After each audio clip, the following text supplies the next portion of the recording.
नमस्कार. मी अरविंद विठ्ठल कुलकर्णी. अधोरेखितचा आजचा विषय आहे, आपण बघे आहोत, दिघे कधी होणार.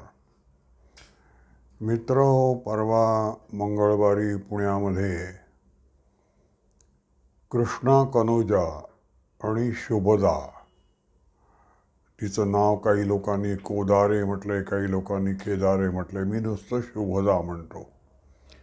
या तिथल्या विमान नगर परिसरातल्या एका खाजगी संस्थेत काम करणाऱ्या तरुण आणि तरुणीमध्ये भर रस्त्यावर जो प्रकार झाला तो भयंकर होता.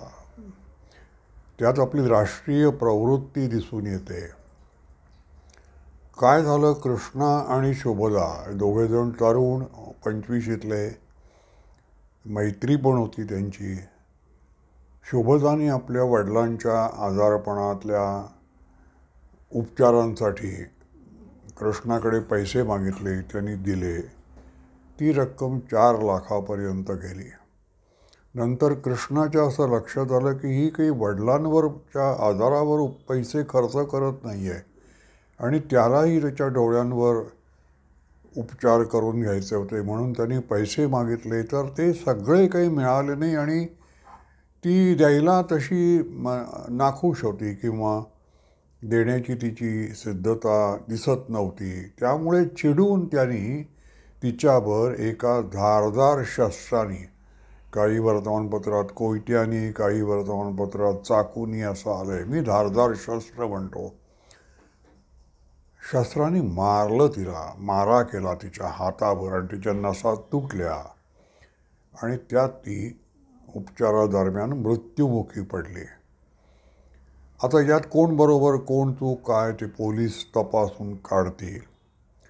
मला त्याच्यात भयंकर काय वाटलं तर तो तरुण त्या तरुणीवर हल्ला करत असताना रस्ता असल्यामुळे तिथे गर्दी होती आणि गर्दीमधले लोक तो हल्ला बघत होते, पण कोणीही पुढे आलं नाही आणि त्या तरुणाचा हात धरला नाही.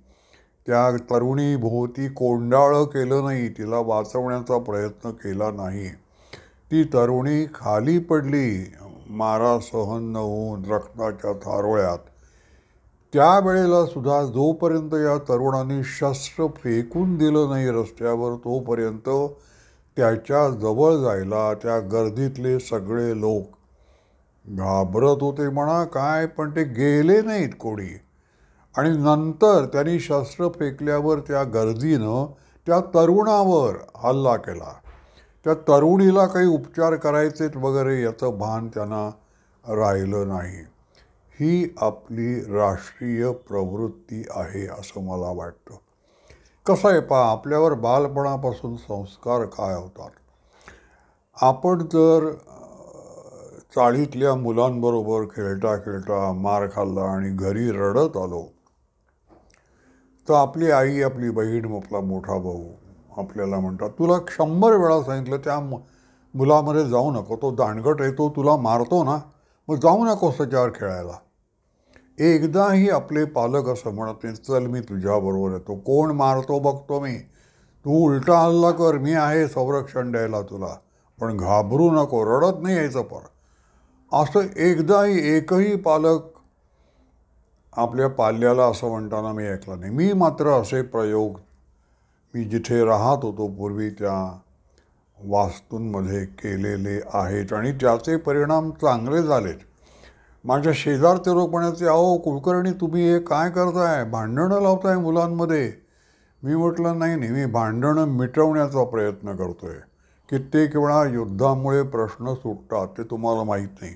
तो जो दांडगट मुलगा असतो त्याला असा एक गर्व झाला आहे की माझ्यापेक्षा बलवत्तर तर कोणी नाहीच आहे या चाळीमध्ये, तर दुसरे लोकसुद्धा माझ्यावर हल्ला करू शकतात आणि मला मारू शकतात. ही जाणीव जेव्हा त्याला होते तेव्हा तो शांत होतो, सौम्य होतो आणि त्याची मारामारी कमी होते. हे मी प्रत्यक्ष उदाहरणाने सिद्ध करून दाखवलेलं आहे. पण हा सार्वत्रिक प्रयोग सगळीकडे व्हायला हवा आहे. ही आपली राष्ट्रीय प्रवृत्ती कशी आहे तर आपल्या स्वातंत्र्य संग्रामामध्ये पाकिस्तानातल्या हिंदूंवर जेव्हा तिथल्या इस्लामी आतंकवाद्यांकडून निर्घृण हल्ले होऊ लागले, तेव्हा हिंदू भारतात परतू लागले, तेव्हा गांधींनी त्यांना असं सांगितलं, गांधी म्हणजे मोहनदास गांधी, कारण ते स्वातंत्र्य संग्रामाचे अग्रणी होते. गांधींनी त्यांना सांगितलं, भारतात परत येऊ नका, तुम्ही हा अन्याय मुकाट्यानं सहन करा. आपण एक फार मोठं उदात्त ध्येय हिंदी राष्ट्रनिर्मितीचं आणि हिंदू मुस्लिम ऐक्याचं समोर ठेवलेलं आहे. ते प्रत्यक्षात उतरण्यासाठी काही हिंदूंनी बलिदान करणं आवश्यक आहे. तेव्हा तुम्ही हे अन्याय मुकाट्यानं सहन करा आणि फार मोठ्या ध्येयासाठी आपण स्वार्थत्याग केला यात समाधान माना, पण भारतात येऊ नका आणि मुसलमानांवर उलटा हल्लासुद्धा करू नका, अशी शिकवण आपल्याला दिलेली आहे. त्यामुळे आपल्याकडे इस्लामला अप्रतिहत स्वातंत्र्य आहे, निर्बंध त्यांच्यावर कोणतेही नाहीत. ही आपली राष्ट्रीय प्रवृत्ती आहे आणि त्याचा परिणाम आपल्याला तो धुवून काढायचा आहे. तो जेव्हा आपण धुवून काढू आणि आपण प्रतिकारक्षम होऊ, तेव्हा आपला स्वातंत्र्य लढा पूर्ण झाला असं होईल. आता दुसरं उदाहरण, हे जे समकालीन आहेत, गांधी, सावरकर, चर्चिल यांची मी उदाहरणं देणार आहे.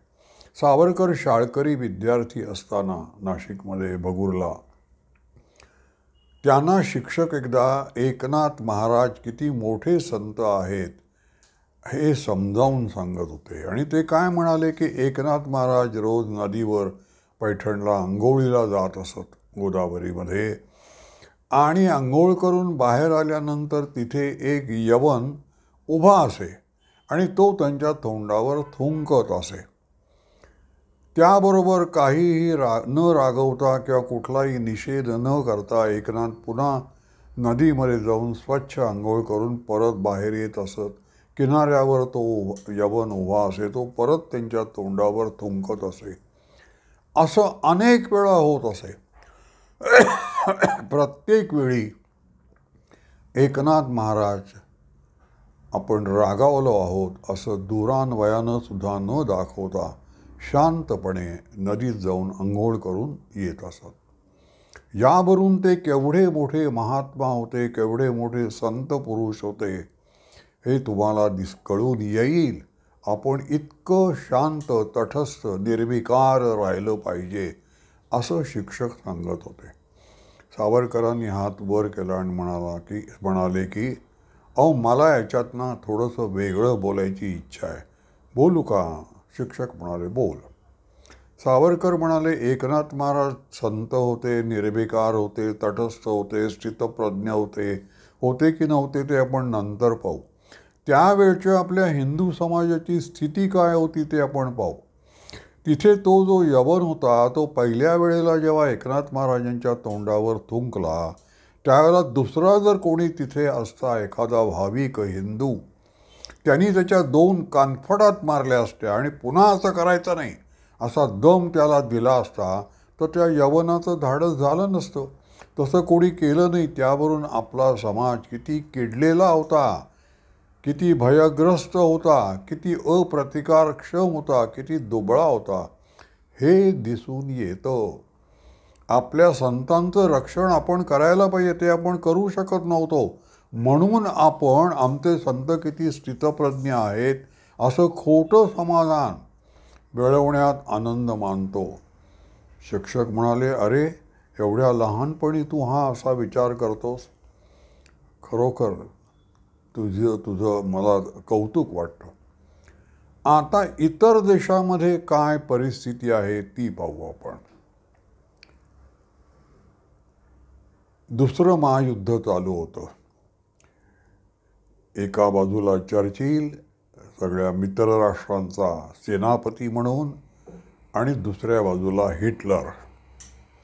त्यावेळेला ही संचाराची, संवादाची सुलभ साधनं आजच्याप्रमाणे उपलब्ध नव्हती. आकाशवाणी केंद्रावरून एका राष्ट्राचा प्रमुख दुसऱ्या राष्ट्राला संदेश पाठवू शकत असे. मग त्या आकाशवाणी केंद्रावर जो कर्मचारी उपलब्ध असेल त्यांनी तो संदेश घ्यायचा, तो लिहून काढायचा आणि मग तो ज्याला आला असेल त्याला नेऊन द्यायचा, अशी पद्धत होती.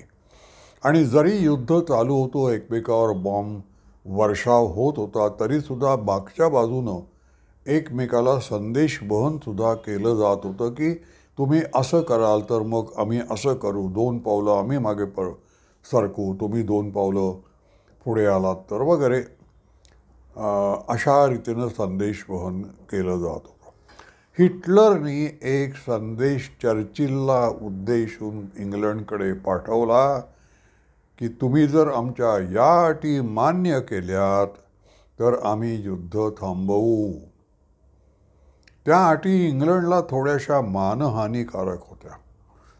त्यामुळे ज्या कर्मचाऱ्यांनी तो संदेश स्वीकारला हिटलरचा, तो इतका देशभक्त होता की तो संदेश आपल्याला चर्चिलला पाठवायचा आहे हे तो विसरला आणि त्याने परस्पर हिटलरला उलटं उत्तर दिलं की तुमचा संदेश, तुमची ऑफर, तुमचा देकार आम्हाला अमान्य आहे. आम्ही हे स्वीकारू इच्छित नाही. आम्ही युद्ध चालू ठेवणार आहोत. आणि मग त्याच्या लक्षात आलं की अरे आपण हे काय केलं.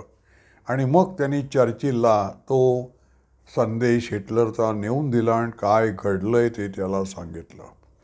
आता नियमानुसार त्यांनी आपल्या अधिकाराचं उल्लंघन केलं होतं, अधिकार मर्यादेचं उल्लंघन केलं होतं आणि नको त्या क्षेत्रात त्यांनी पाऊल टाकलं होतं. त्यामुळे नियमभंग झाल्यामुळे त्याला शिक्षा जी काही सरकारी नियमानुसार व्हायची ती झाली. पण चर्चिलनं त्याचा वेगळा सन्मान केला. प्रत्येक इंग्लिश माणूस हा देशाभिमानानं कसा पेटलेला आहे आणि तो आपल्या चर्चिलची वाट बघत नाही. तो स्वतः मैदानात उतरायला, लढायला उतरायला, प्रतिकार करायला कसा सज्ज आहे याचं हे ज्वलंत उदाहरण आहे. आमचा सामान्य माणूस हिटलरला उत्तर देऊ शकतो आणि तुझा देकार आम्ही नाकारू, ठोकरतो असं बोलू शकतो, असं चर्चिलनं सांगितलंय. तर ही राष्ट्रीय प्रवृत्ती इंग्लंडची आणि भारताची कशी आहे ते मी तुम्हाला सांगितलं. कसं आहे पहा की प्रत्येक गोष्टीला परंपरा असते. आपण एक खाली मान घालून बघणं, आपल्या बरोबरचा जो सहकारी आहे त्याचा अपमान होत असताना त्याच्या मदत सहाय्याला धावून न जाणं, तो अन्याय सहन करणं, याला काही परंपरा आहे का हो? आहे. महाभारतामध्ये कौरवांच्या राजसभेत द्रौपदीची विटंबना होत असताना तिचे 5 यजमान पतिराज त्या सभेत उपस्थित होते, खाली बसलेले होते आणि खाली मान घालून बसले होते, कारण ते दास होते. आधी जे द्यूत खेळलं गेलं त्यामध्ये 5 पांडव कौरवांनी जिंकले होते आणि दासाला बोलण्याचा अधिकार नसतो. त्यामुळे हे खाली मान घालून बसले होते आणि द्रौपदीची विटंबना होत असताना उघड्या डोळ्यांनी बघत होते. पण हे प्रकरण तेवढ्यावरच थांबलं. नवीन अध्याय सुरू झाला. भीमानं शपथ घेतली की ज्या द्रौपदीच्या पदराला दुःशासनानं हात लावला आणि तिला फरफटत आणलं, त्या दुःशासनाची छाती फोडून त्याच्या रक्तानं मी द्रौपदीची वेणी घालीन, त्या दिवशी मी शांत होईन. अशी आपल्याकडे परंपरा सुद्धा आहे. मग आत्ता मी जे शीर्षक दिलेलं आहे, आपण बघे आहोत, त्याचे दिघेकडे येणार. हे दिघे म्हणजे आनंद दिघे. आपले भूतपूर्व मुख्यमंत्री आणि सध्याचे उपमुख्यमंत्री एकनाथ शिंदे यांचे गुरु आनंद दिघे. आमचे दोघांचे एक माझे त्यांचे चांगले संबंध होते. आमचे दोघांचे एकमेकाशी बोलण्याचे आणि व्यवहार करण्याचे संबंध होते. मी अनेक वेळा त्यांच्या शिबिरात जाऊन हिंदुत्वावर भाषणं केलेली आहेत. ते दिघे गप्प बसणारे नव्हते. ते दिघे प्रतिकार करणारे होते. अन्याय त्यांना सहन होत नसे आणि अनेकांचं आयुष्य त्यांनी असं घडवलेलं आहे. त्यांना प्रतिकारक्षम केलेलं आहे. अरेला कारे म्हणणारे होते ते. तर उगाच जुनी उदाहरणं देण्यापेक्षा मी डोळ्यासमोर ठाण्यातलं उदाहरण दिलं की आपल्याला दिघे व्हायचं आहे. आपण बघे आहोत, आपल्याला दिघे व्हायचं आहे. त्याची सुरुवात आपण आजपासून करूया. आता हे कृष्णा कनोजा हा आता सहकारनगर पोलिसांच्या कोठडीत आहे. त्याचं जे काय व्हायचं असेल ते पोलीस बघतील. शासन यंत्रणा सक्षम आहे. पण सर्वसामान्य माणसानं काय, पुन्हा जर असा कुठे हल्ला झाला तर आपण हल्ला ज्याच्यावर होतो त्याच्या साह्याला धावून गेलं पाहिजे. त्यावेळेला आपण आपल्या मुलांवर काय संस्कार केले पाहिजेत की आपली मुलं जेव्हा घरातून बाहेर पडतील आणि रस्त्यावर जातील तेव्हा त्या रस्त्यावर असणाऱ्या सर्व मुलींना एक असा विश्वास निर्माण झाला पाहिजे की ज्या अर्थी हा तरुण रस्त्यावर आहे त्या अर्थी आपण इथे मोकळेपणानं फिरू शकतो. कारण आपल्यावर जर काही हल्ला झाला तर हा तरुण धावत येईल. असे अनेक तरुण निर्माण झाले पाहिजेत. त्या दिवशी आपल्या स्वातंत्र्याला खरा अर्थ प्राप्त होईल. माझा हा व्हिडिओ आपल्याला आवडला असेल तर लाईक करा, शेअर करा आणि सबस्क्राईब करा. धन्यवाद.